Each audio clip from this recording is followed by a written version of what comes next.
Good evening. I think we might be finished as a country and probably an entire continent. There are plans in place to deliberately make the British countryside, quotes, less white. Now, wait until you hear how mental this is.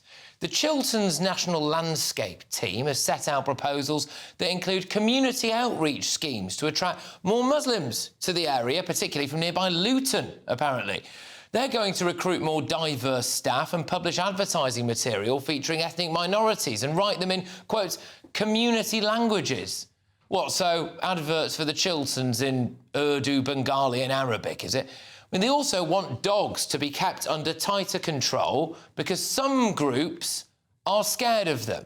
So, because perhaps some people from, say, Somalia are scared of dogs, rural British folk now have to keep them on a lead, do they? Malvern Hills National Landscape in the West Midlands said many minority peoples have no connection to nature in the UK because their parents and their grandparents did not feel safe enough to take them or had other survival preoccupations. It added, while most white English users value the solitude and contemplative activities with the countryside affords us, the tendency for ethnic minority people is to prefer social company, family, friends and schools. Can I just say, if I was an ethnic minority, I'd find all of that quite offensive. But anyway, let's just think about the two places named so far. We've got the West Midlands there, we've got Luton.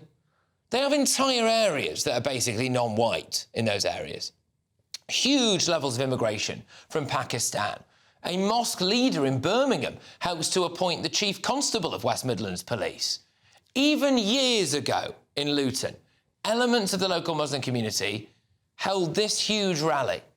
Hands off Muslims! Hands off Muslims! Hands off Muslims! Everyone's got a right to protest, but I found their chanting provocative and extreme. British police go to hell! British police go to hell! I saw you look naked on the street. Do I look naked? Do I really? I don't look naked. Who are you trying to seduce? No one's trying to seduce me, and I'm not trying to seduce anyone. You shouldn't judge me how I try not to judge you. You are. You've just said who am I trying to seduce? No one. I said I am judging. Well, I don't judge you because I'm above that. So the Chilterns National Landscape area wants to attract more people like that to the British countryside, do they? The British countryside needs those people, does it?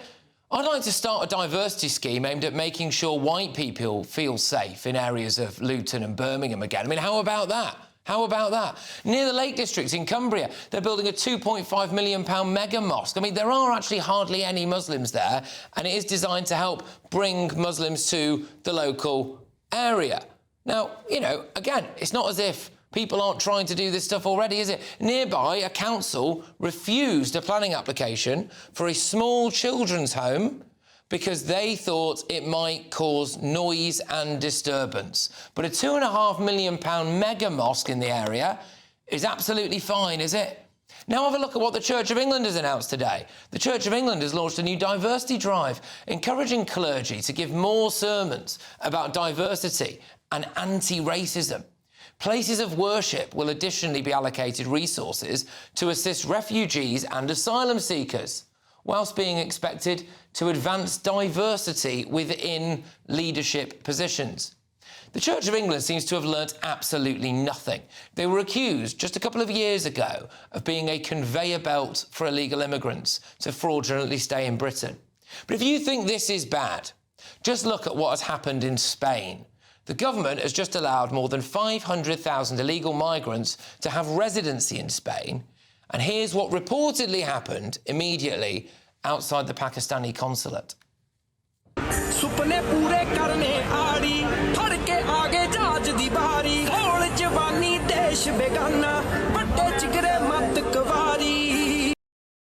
Interesting, isn't it, queuing up for their residency. And we understand that this is a place called Ceuta, which is a Spanish enclave in Morocco.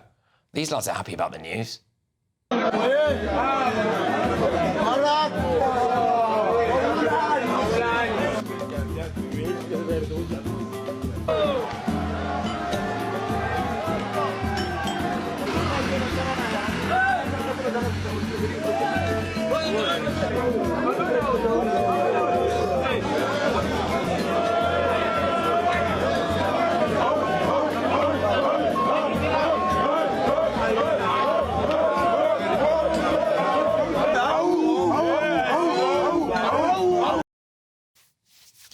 Britain and Europe appears to be committing suicide. There's nothing more important than keeping you and your loved ones safe online. With so many VPN options available, choosing the right one can be pretty daunting. And with their Valentine's Day sale, this video's sponsor, ExpressVPN, is making the choice easier for GB News viewers. It's the easiest way to stay safe online, protect your money, and save big for less than £2 a month. Click the link in the video's description or scan the QR code today.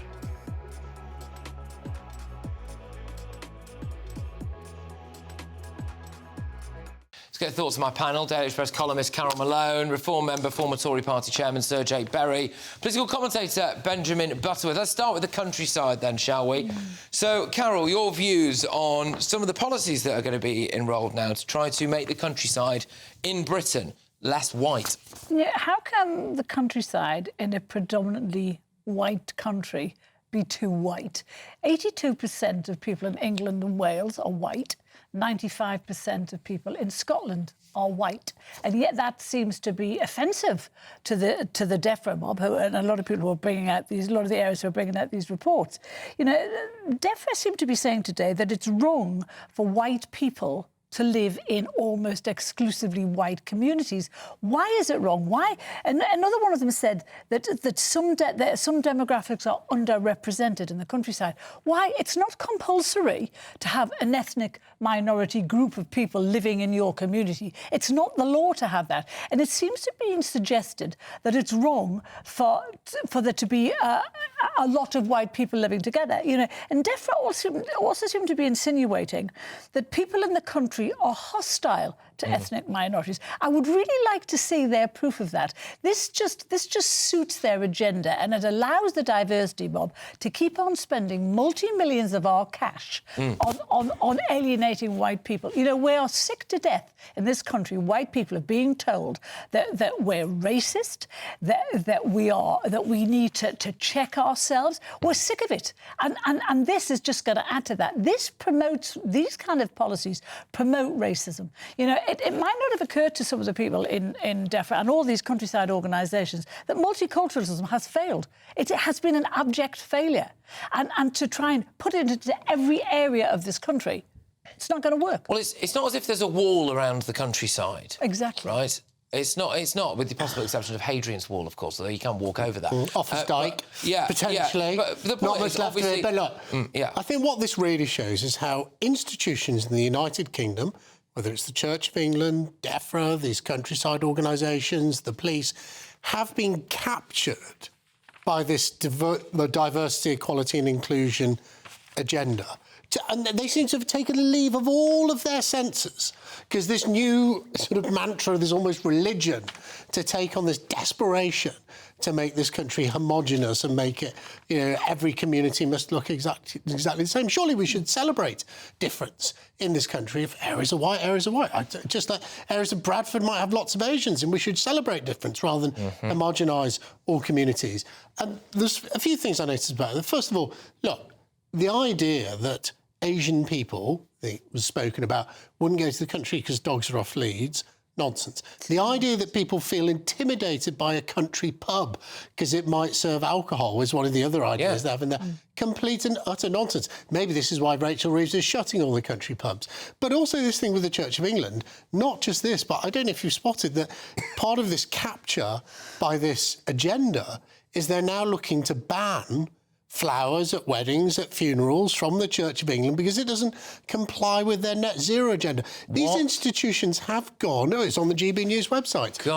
It must be true. These institutions have gone absolutely insane. And the question I would put to your viewers is, if people come to this country, why... Surely it is their job to integrate themselves with our country rather than the job of the country to integrate with them. Of course that is the problem. Of course it is. And we do have areas, entire areas, and arguably entire cities. I mean, I'm thinking of Birmingham, of course, where we celebrate various different cultures. What is wrong with a town or a village like Grasmere in Cumbria, for example, being predominantly white and having a rural British culture? It's that same British culture aspect of it, rural British culture, that brings tens of thousands of tourists there every single year. So what is wrong with that, Benjamin? Well, it's not about saying it's wrong, but it's about asking why is it that some people from certain communities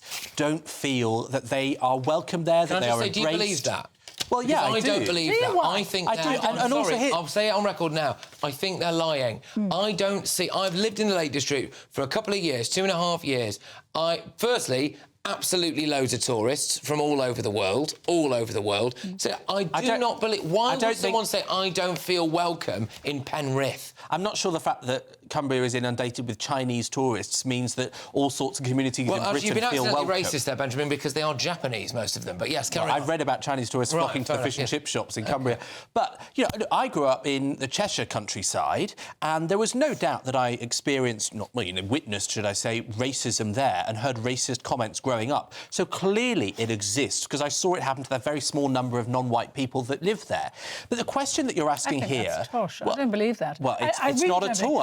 I lived in a community where there were very few ethnic minorities growing up in Newcastle, and the people who were there were treated with absolute respect. There was no racism whatsoever, none. I can recall anyone from Sunderland who happened to wander into the neighbourhood. I can recall a Muslim girl being mocked horribly for the fact that she didn't want to eat something with gelatin in it. I can remember Eastern Europeans coming over that weren't white and then being constantly bullied at school. So it definitely exists. But the other point I'd make is that this isn't about people that have come to this country as migrants, because most people who are not white in this country, of course, were born here. So you have to ask, why is it that they don't feel like these are spaces that welcome and encourage them?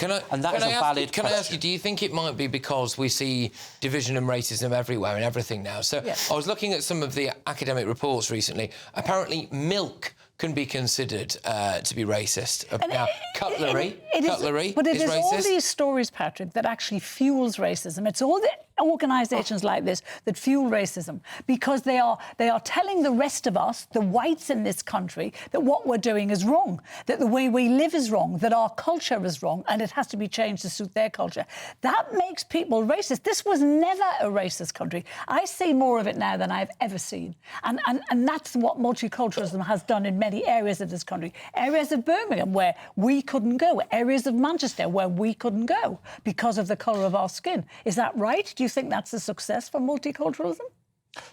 No, but the point is, of course, that if you don't feel welcome in an area, that is the whole point. So if you can recognise that maybe Bradford might not be so welcoming, why can't you recognise So why don't we have a scheme? We saw Stacey Dooley, by the way, that was years ago, Stacey Dooley there, who's, at the BBC and had a very successful career and done, a lot of good stuff. I do wish she might refocus on some more of this stuff, by the way, but the BBC probably wouldn't let her. Why don't we have a scheme in Luton to make white women like Stacey Dooley, who don't want to wear the burqa, feel more welcome? Look, why doesn't it work both ways? You don't have to tell me as a gay man that there aren't places with certain types of Muslim population that make others feel unwelcome, including some from in their own community. But that doesn't go against the idea that there is a problem in the countryside. Just on this thing, though, because I think the really important part isn't necessarily just this report. It is the way our state and all arms of the state have been captured by this agenda. I saw, actually, in the DEFRA report, shame to say, paid for by the last Conservative government, costing over £100,000 before Benjamin brings it up, that one of the criticisms of the countryside is it spent too much time promoting English culture. Well, hold on. We are England. Yeah. And we have tourists who come and spend billions of pounds a year in our economy to come and celebrate and enjoy English culture. The idea that the countryside in some way should stop doing that is hugely damaging for our economy. But why is our culture less valid than the culture of someone from Afghanistan who's moved to this country? It is a disgrace. Sorry, we're out of time. Could have gone all night. We could have done. But anyway, we've contacted the Church of England and the Diocese of London are awaiting a response. But the diocese's 3-year Church Commissions-funded project will support 400 parishes across 18 boroughs by integrating education on historical injustice into the Church's wider pastoral mission. Previously, a DEFRA spokesman said, "We will work with government, public bodies, businesses, civil society and communities to support people engaging with nature in their own ways and encourage them to do this safely and appropriately through continued promotion of the Countryside Code. We want to equip communities with the resources, knowledge and skills so they can respond to societal and environmental issues in their neighbourhoods." I don't know what that means. Anyway, I understand.